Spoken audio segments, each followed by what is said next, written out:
welcome back.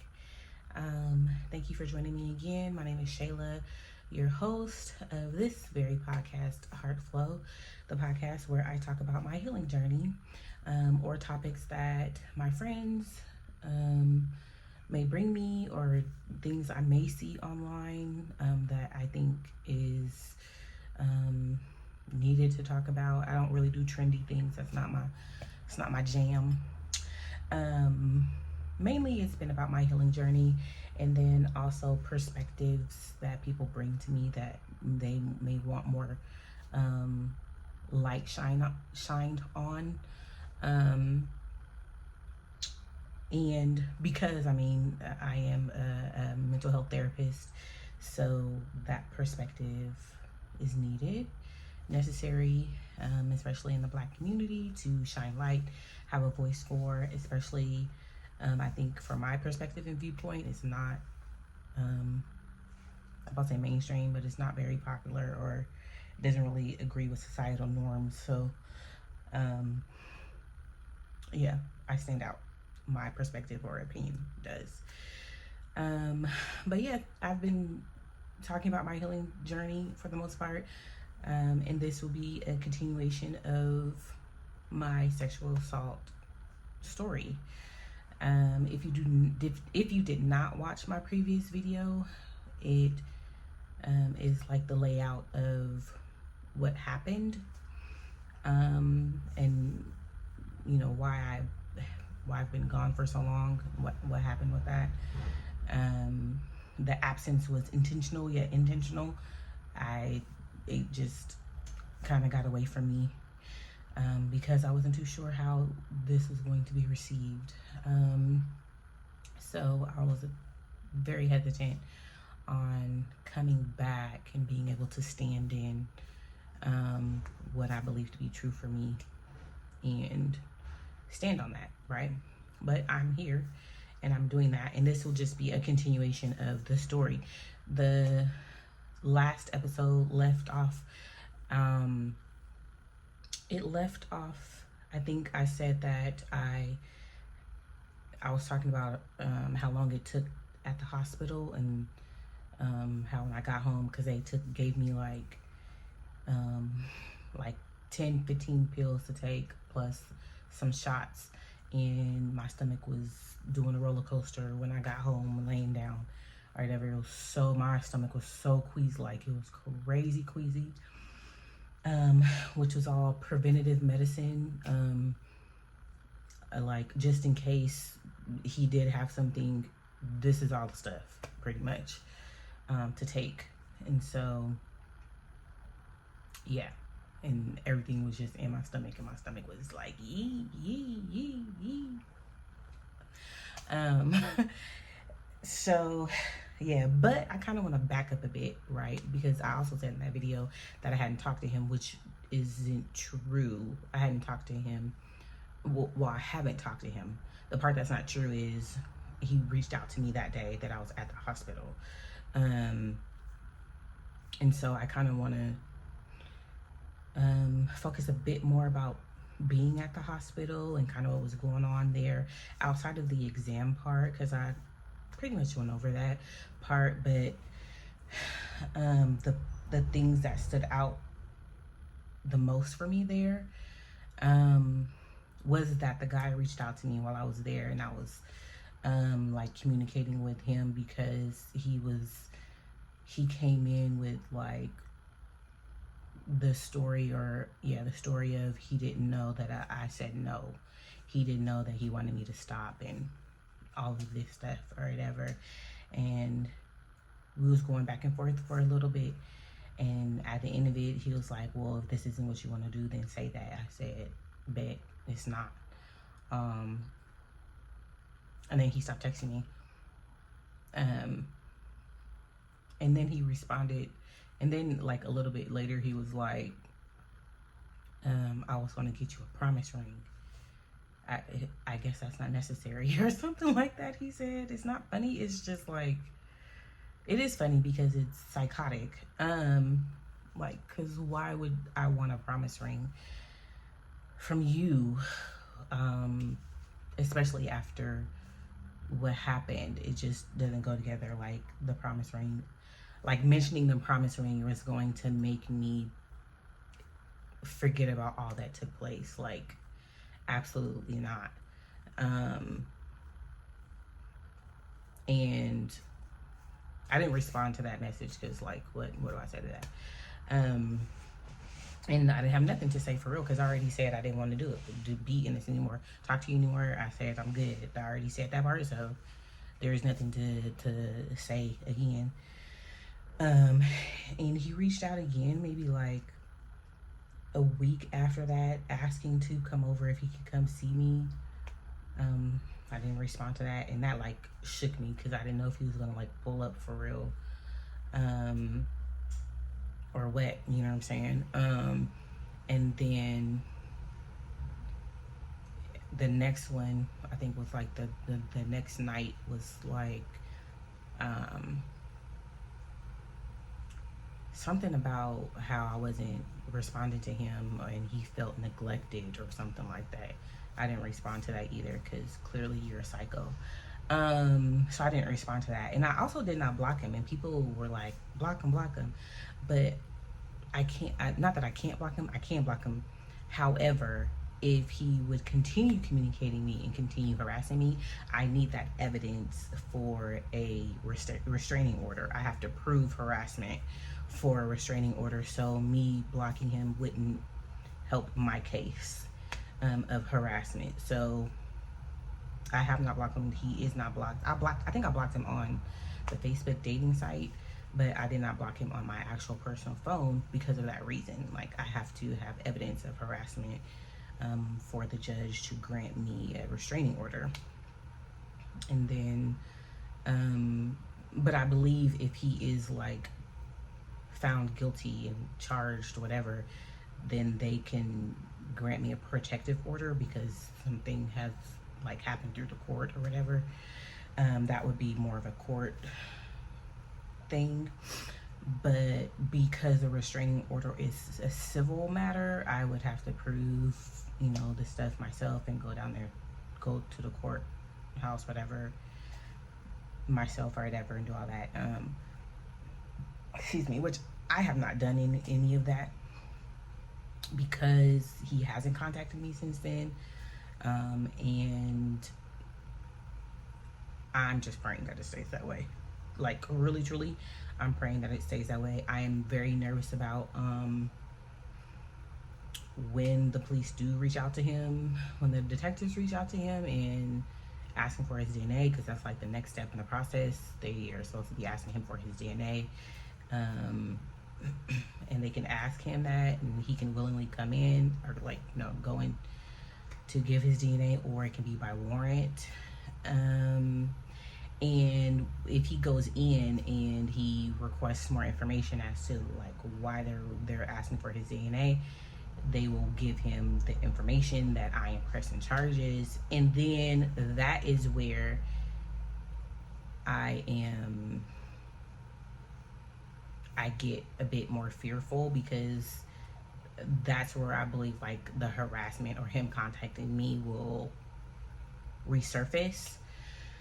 So I'm not really thrilled about that part, and I'm praying like that doesn't happen. Like, he just tries to, not that I want him to run away, but I just don't want him to contact me. That's the thing. I just don't want him to contact me anymore. I don't like the feeling that I don't like that feeling. I don't like that feeling at all. So that is their next step. The detectives is contacting him and all of that or whatever. So that's that piece of it, of, you know, what else had happened at the hospital and then afterward. But another piece was me contacting my brother. Me telling my brother. My brother was like maybe the fourth person I told. My brother was like the fourth person I told. And it took me a little minute to call my brother, because I just know my brother. I know my brother was going to be like upset and possibly even feel like responsible, which he did feel responsible. So did my best friend when I told him. He was like, I'm here. You're not supposed to be dealing with none of this. Da, da, da. This ain't supposed to happen to you while I'm here. And I was just like, I didn't know he was actually in town or whatever. So there's nothing anybody could have done. So, but anyway, yeah, so I was still I was at the hospital still, and still waiting on the nurse. I'm still waiting on the nurse. The nurse ain't came in yet, the forensic nurse. And first I was talking to my best friend. I was talking to her for the majority of that time. The majority of the time that I was there, but my battery started to die because I hadn't charged my phone and I didn't take a charger with me, and I also didn't realize I was going to be there for 18 hours. But yeah, so I got off the phone with my best friend, and then because she was like, have you told your brother? Are you going to tell your brother? And I was like, I am going to tell him. So I'm going to just do that now. And so I got off the phone with her, and I did not FaceTime him, but I called him on the phone because I did not want to like see his face.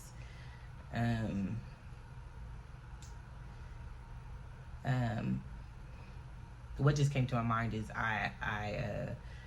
it was the same like reaction when I was telling some of my coworkers, and one of my former coworkers, is a guy, and he's like a big little brother to me. And when I was telling my coworkers, who they're like an extended family of mine, and I was telling them what happened, because my brain is not about to be the same these next few weeks, months, or whatever. So like, give me grace please and bear with me is pretty much the gist of it all. Ooh.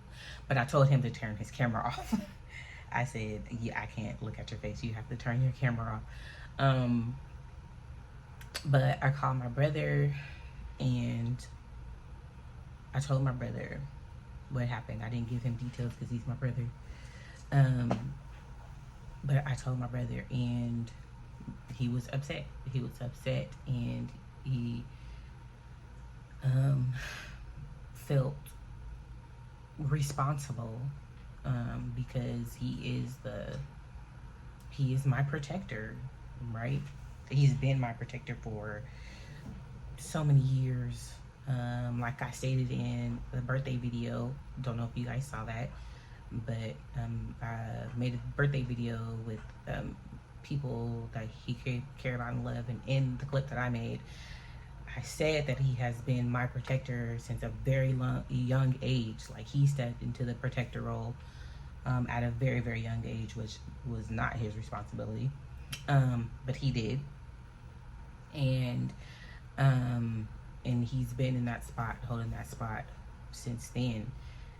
So I know he felt a sense of responsibility for it, and I was trying my best to like reassure him that there's no way, nothing that he could have done, to have prevented this guy's actions and behavior. Yeah, but it was so hard telling my brother because he's my brother and I love him.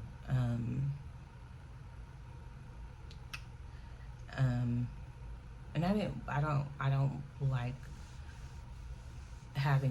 having to tell him, bad news that's gonna hurt him, and I knew this would, because I'm his baby sister. But yeah, so I did. We were on the phone or whatever for a little while when we were talking. I don't remember why we got off the phone, but probably because my phone was dying, and so I had to conserve my battery, because again, I didn't have my charger or anything. But yeah, so that was difficult, very, very challenging, and I have been missing my brother like super tough ever since this happened. I hate not being able to go to him and just be with him, like this sense of protection feels like so gone and missing, and I can't just go to my brother to feel that sense of stability. It was just so crazy because me and my therapist was actually talking about this yesterday. We was actually just talking about this, the dysregulation that I have when it comes to emotional instability or whatever. And the one person that had me, the very first instance that I remember of having that emotional instability, my brother stepped in because it was lacking. And when I am dysregulated, dysregulated to that degree, I want my brother. Like, I just want to tell my brother, because how dare these people, you know, how dare these people make me feel this way? And I want to tell my brother, and I want my brother to beat him up. Okay, go handle it. But yeah, so I have been wanting and craving my brother's presence like crazy. So that part it's been very, very hard and challenging to not have him here, and not be able to go there, him not be able to come here, me not be able to see him. It's just been so hard beyond words to try to go through this, or going through this with him so far away.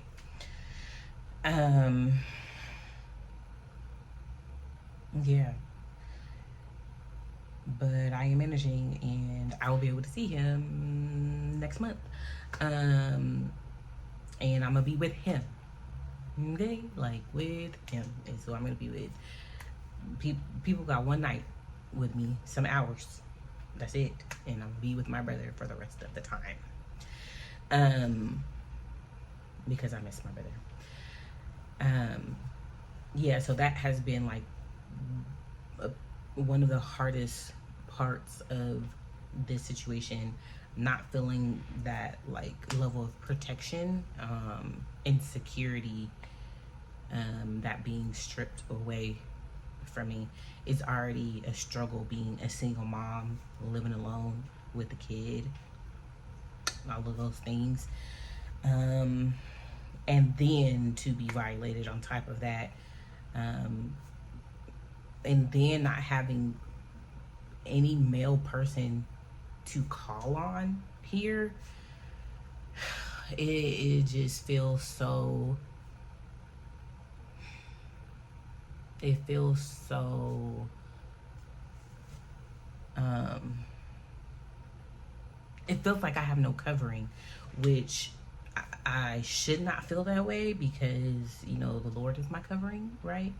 And in some degrees, I believe that is coming back or being restored for me, the feeling of God's covering, which is also why I told my ex that his time was up from being here, because he was staying here for a little bit, because I had the forensic interview, and then I had the detective's interview, and so much was going on. I was like, I don't want to be alone. Please, if you can, just stay here for a little while until I feel a bit more comfortable.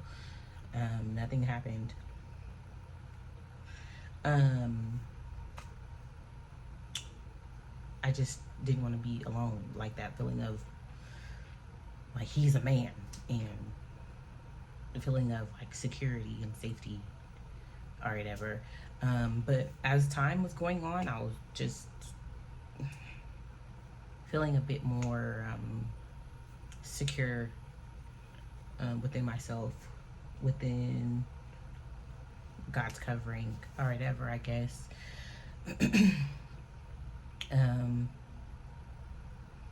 I'm still not sleeping though, so and there's that. I'm not sleeping for real. I get some hours, but it's not for real. And I know I don't know how to fix that besides getting a weighted blanket, and seeing if that helps me. But I believe the feeling of security or a covering protection is being restored in some ways. Just, I don't know, faith wise within myself, maybe. But it's hard, Joe. It's super, super duper hard. I ain't even gonna hold you. But I'm also not about to have nobody here that's not.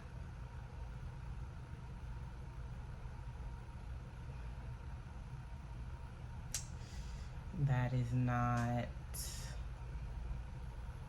beneficial in any way other than having. That was about to be so. That's beneficial. That's not beneficial other than being a man. That's just no, no, no, no, no, no, no, no, no, no. I'm not gonna do that. So I don't know. I don't know how that extra piece or layer of security and covering and protection, how that would be filled, because it is still lacking, very much so. I just don't think of it much, or try not to think of it much, because there's literally nothing I can do about it.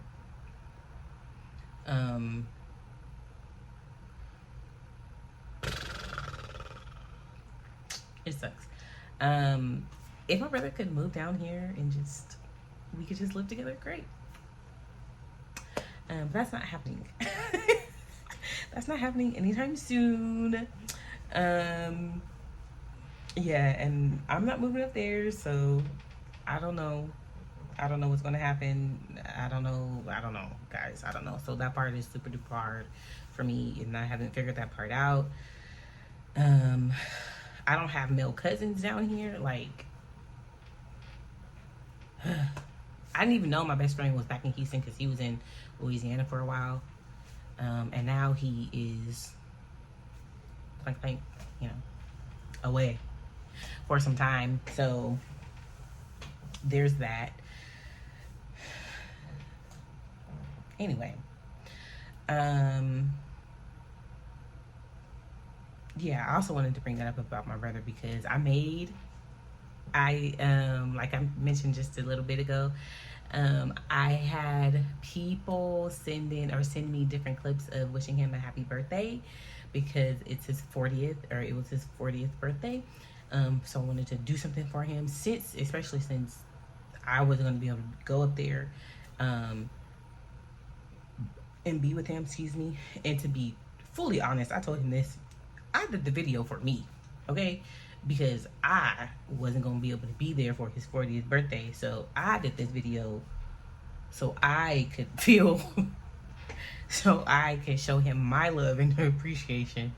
And so he knew that I loved him so super, super duper much.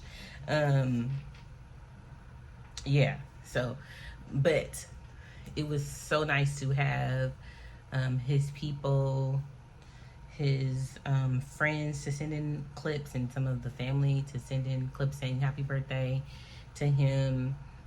Putting that all together. If you guys want to see the video, it's actually on my page. It's called DJ's 40th. It's so sweet.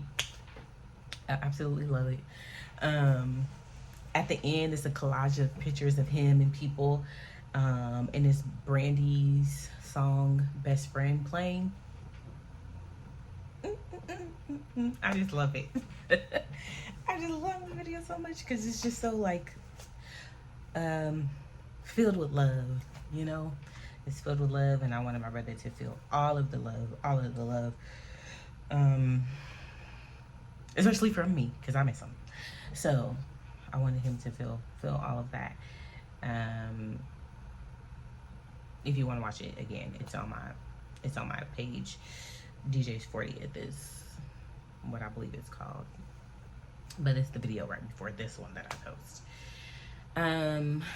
But yeah, so like I told my colleagues, the months after weeks, after days, after being sexually assaulted was crazy for me. Like, I had to walk around as if everything was cool and everything was great because the world didn't know and the world wouldn't care, right? I mean, to an extent, the world wouldn't care. Other people, it wasn't a concern, for other people, and I had to continue life like nothing happened. Especially as a single mom, I still had to go to work and work. Thank God the month before, literally, thank God the month before, I got a new position, which I think I told you guys about that. I got a new role at my job as the operations manager. So when everything happened, I slowed the therapist hours way, way, way, way down. I actually stopped seeing people probably for 2 weeks after that, which was a major hit financially for me. Because it was very, very, very challenging to show up for people in a vulnerable manner when I wasn't trying to be vulnerable. And honestly, a lot of days I'm still not trying to be vulnerable in that way, because everything can still be so raw sometimes for me. And sitting in a place for them,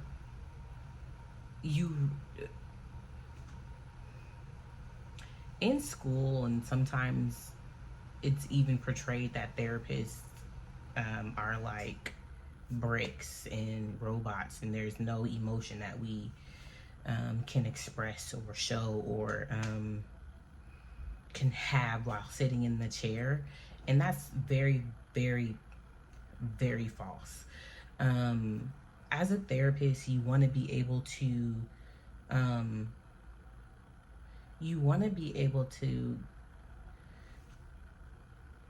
be vulnerable in a way of really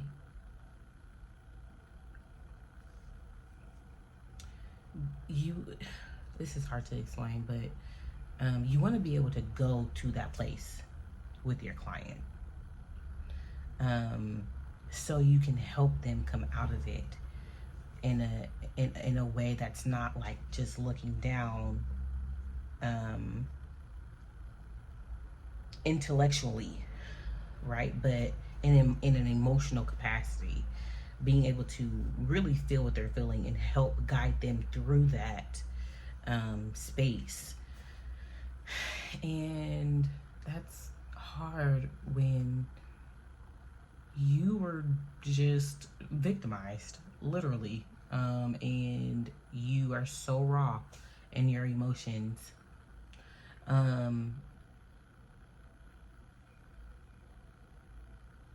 To be able to sit in your emotions and also, or sit with your emotions and sit with their emotions as well, and be able to walk them out of that. It can be a lot, and it can be a lot in a way that you really have to be okay with your emotions to be able to do that.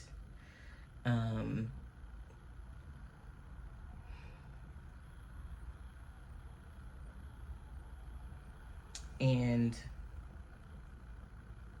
being in this after this experience, a lot of the emotions I didn't want to be in, and I didn't know how to be in them.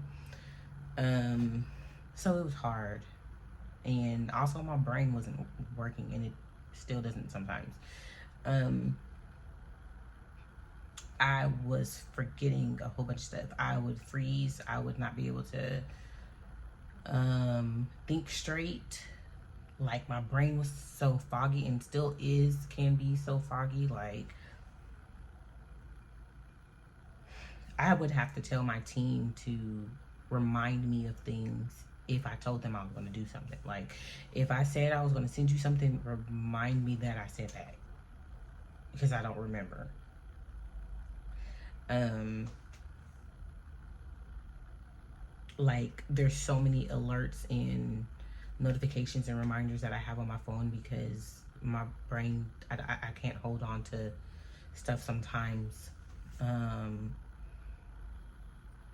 It doesn't work right. That's the only way I can explain that it doesn't work right anymore. I would get flashbacks. I don't get them as often anymore, or I'm gonna say they're not as they don't affect me as heavily as they once did. But I would get flashbacks and would freeze in the moment, like sit still. I remember, I don't even know what it was or what happened, what triggered me, but I literally sat down, and this was before I moved, right? I sat down on my ottoman and did not move. And it was in the morning, and I had to get my son ready for school because it was still school time. It was still May. So, but I sat there and froze. And I knew I was sitting there frozen. I knew I was. And in my mind, I was telling myself, like, Shayla, you have to get up and move. You have to get up. You have to get up. But I could not. It took a minute for me to actually mobilize my body. I don't even remember what the trigger was, but it was so hard, so tough to do that.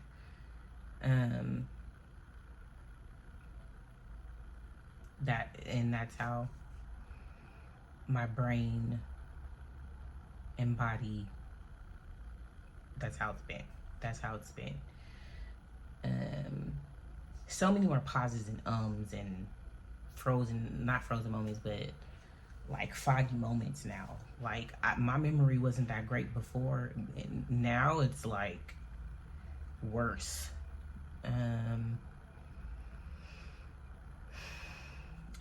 It's not the same, and it's so unfortunate. And I feel I do my best to give myself compassion instead of being so frustrated by it, because I know it's not like something that I didn't cause this myself. You know what I'm saying?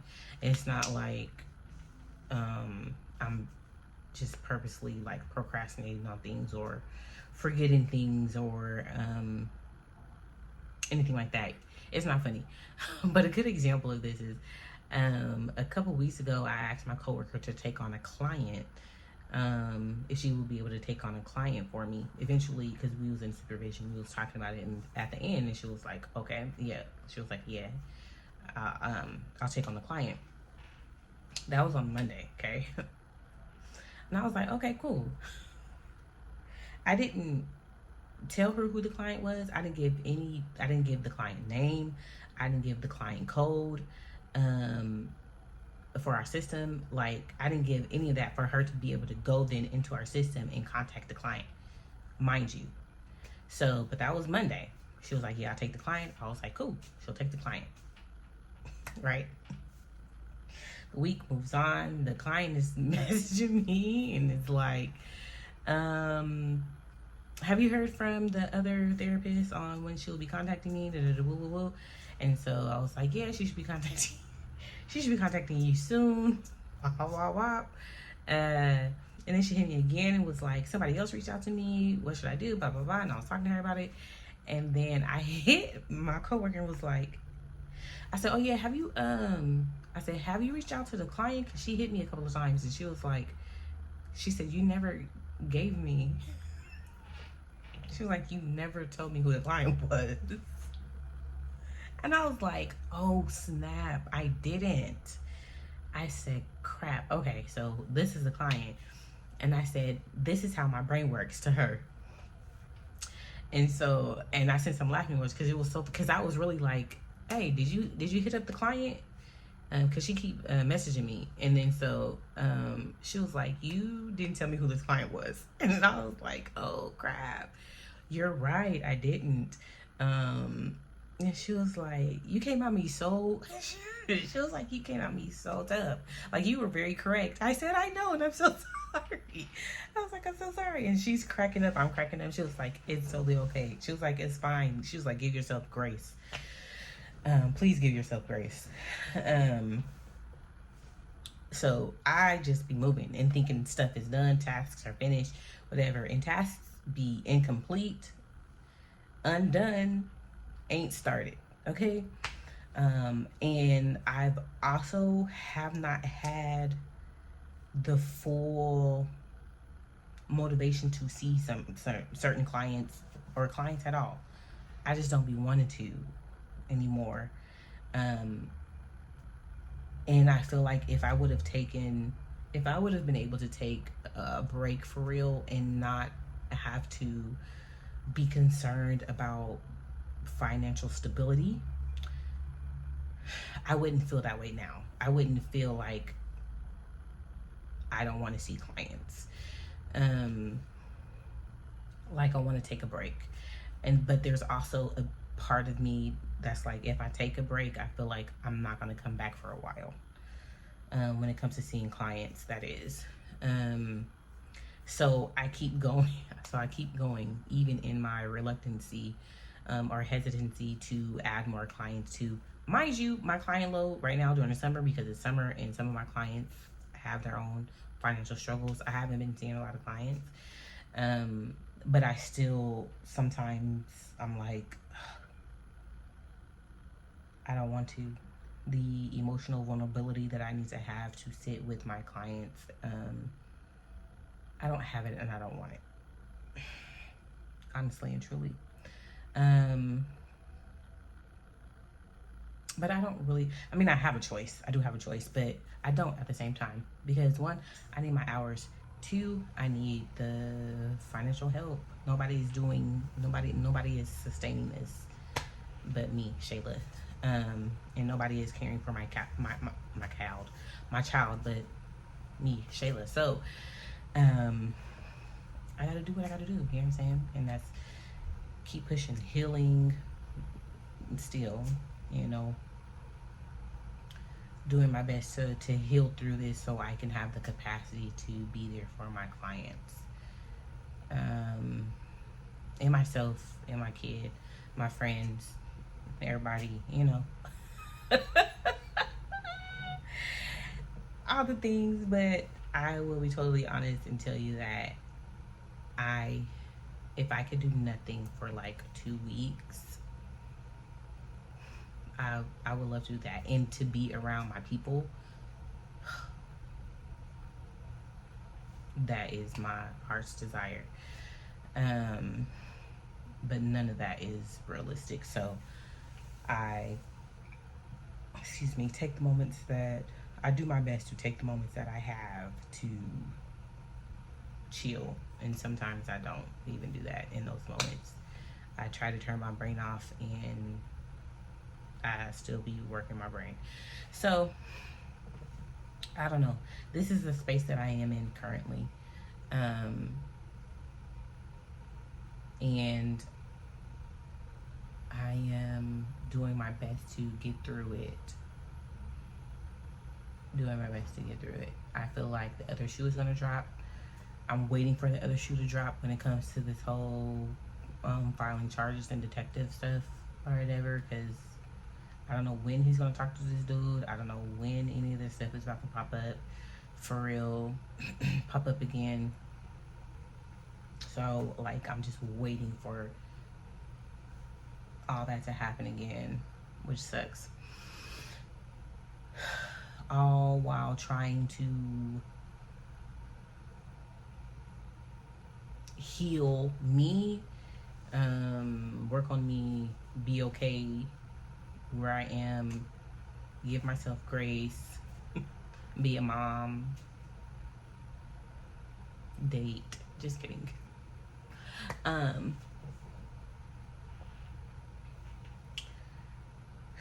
Just do the things. You know what I'm saying? Just do things. Be a human being. You know what I'm saying? You know what's interesting? This is kind of like off topic, but not at the same time. I have lost hope in the idea that there's a guy out there for me. And I say that because, one, this incident, okay? This, because who asked for this, right? When I was being a great person, right? Even before this, I was being a great person. People were ghosting me. They were saying they're this, but they were not. Like, nobody is measuring up to the dude, okay? And my standards are not like hot. My standards or expectations are not, they're not like out of this world, bruh. It's like, communicate, be honest, be a man of faith. Like, for real, be a man of faith. Not only don't want me only for my body. Like, it's not hard. I don't think it's very hard or challenging at all. Hella basic, okay? But I'm not basic. So I said that, and my friend was like, why do you feel like, or why don't you have any hope or whatever for it? Because you haven't seen it? No, I haven't seen it anywhere, in anyone, in none. There's no couple close to me that I can tangibly either call or see. Celebrities don't count because I don't know them for real. There's nobody's man that's doing them right.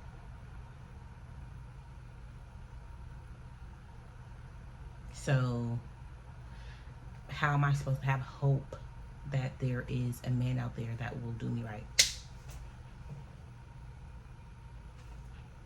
Somebody cheating, somebody is manipulating, somebody is gaslighting, somebody lying, somebody ain't pulling their weight, somebody might as well just walk out the door. Like, nobody is doing what they're supposed to be doing.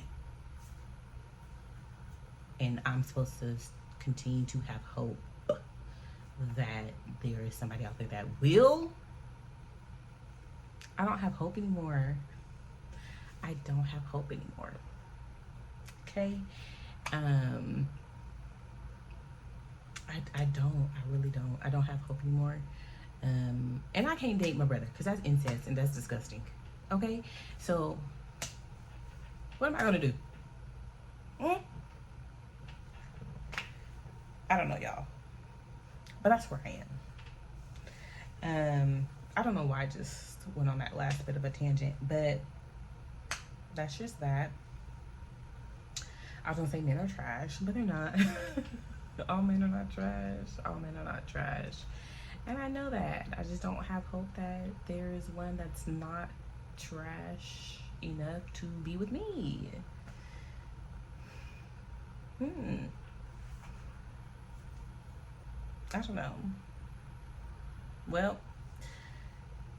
I don't know if I will even post this because I feel like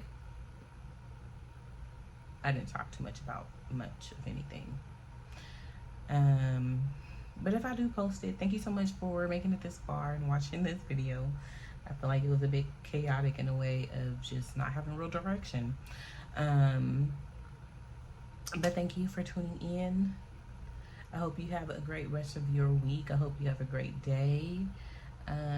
If there's anything about my sexual assault journey that you want me to expound upon, let me know. I will. Thank you so much to the people that have commented support and encouragement. I really do appreciate you guys. I really truly do. I didn't know what type of feedback I was going to get, and so it is refreshing to see that type of feedback. So I appreciate you guys. If you have any comments, questions, let me know. You can hit me on Facebook, Instagram, My Heart Speaks LLC. Until next time.